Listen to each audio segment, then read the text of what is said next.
आप देख रहे हैं दबंग प्रहरी चैनल।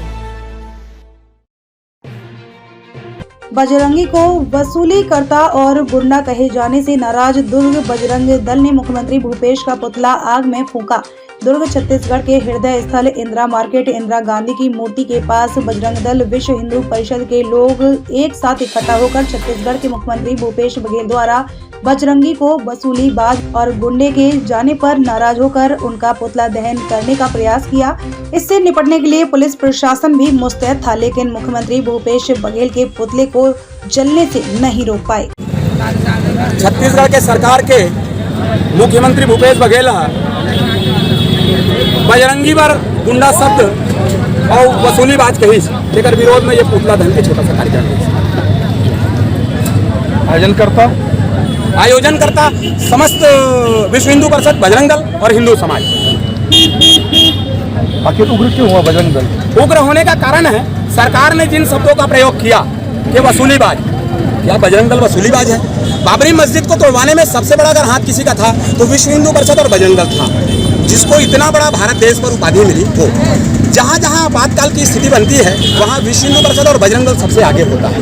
आप कहीं की भी गणना कर सकते हैं पूरी विश्व पर, जहाँ भी आपातकाल की स्थिति आती है सबसे पहले सहयोग के लिए विश्व हिंदू परिषद और बजरंग दल ही खड़ा होता है। उसके बाद भी यहाँ के मुखिया ऐसे अपमानजनक बात करें छोटी सी बात को लेकर, पठान फिल्म पर भगवे रंग के कपड़े को अर्धनग्न में पहनना और उस पर बेशर्म रंग की तुलना करना, इसका विरोध बजरंग दल, विश्व हिंदू परिषद और सकल हिंदू समाज कर रहा था। उसके विरोध पर खड़े होने पर माननीय मुख्यमंत्री जी के द्वारा ये बोला जाना कि हम वसूलीबाज और गुंडेबाज, तो क्या इस सरकार के राज में वसूली नहीं चल रही है? सरकार के राज में अवैध मुरुमकरण नहीं हो रहा है? सरकार के राज में अवैध रेतकरण नहीं हो रहा है? सरकार के राज में और बहुत सारे शराब की अवैध बिक्री नहीं हो रही है? सरकार के राज में इतना बड़ा महादेव सट्टाकांड नहीं चल रहा है? तो हम बजरंगियों को या बजरंग दल को बोलने पर मजबूर मत करे सरकार। बजरंग दल जिस समय उग्र रूप ले लेगा, जामवंत के कहने पर हनुमान जी ने अपना विराट स्वरूप दिखाकर समुद्र को लांग कर लंका को जलाया था।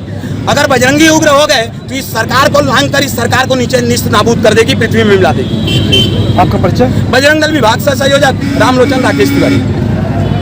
एक सीएम का जो कल बयान आया है, एक विवादित बयान जिसने बजरंगियों को गुंडे का उपाधि दिया है, तो मैं ये बताना चाहता हूँ जो त्याग और समर्पण के जो उन्होंने पूछा है, हमसे प्रश्न किया है, तो बजरंग दल सदा से ही हिंदुत्व के लिए लड़ता आया है। इसका अगर आप कुछ उदाहरण देखना चाहते हैं तो भाई साहब ने जैसा बताया 1992 में जो एक विवादित ढांचे को ढाया था वो हमारे बजरंगी ने हमने मिलकर ही ढाया था। और अगर वो त्याग की बात करते हैं तो 2 नवंबर पूरे देश को मालूम है कि हम लोग जो हमारा रक्त बहता है हिंदुत्व का, हम दान करते हैं। काफ़ी समय से हम ये त्याग करते आ रहे हैं और बहुत सी चीज़ें हैं।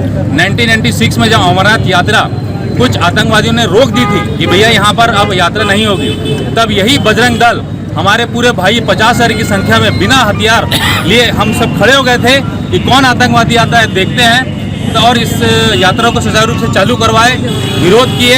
ये सब हमारे जो शब्दों का उन्होंने प्रयोग किया है ये बहुत ही निंदनीय है। बजरंगी अगर गुंडे हैं, अगर समाज में लव जिहाद का विरोध करना, धर्मांतरण का विरोध करना, हिंदुत्व की रक्षा करना अगर गुंडापन है, तो हम सब आज से गुंडे की उपाधि स्वीकृति देते हैं कि हम गुंडे हैं और हमें ऐसे गुंडापन स्वीकार है। हम हिंदुत्व के लिए आखिरी सांस तक लड़ते रहेंगे, यही मेरा सीएम जी से आग्रह है।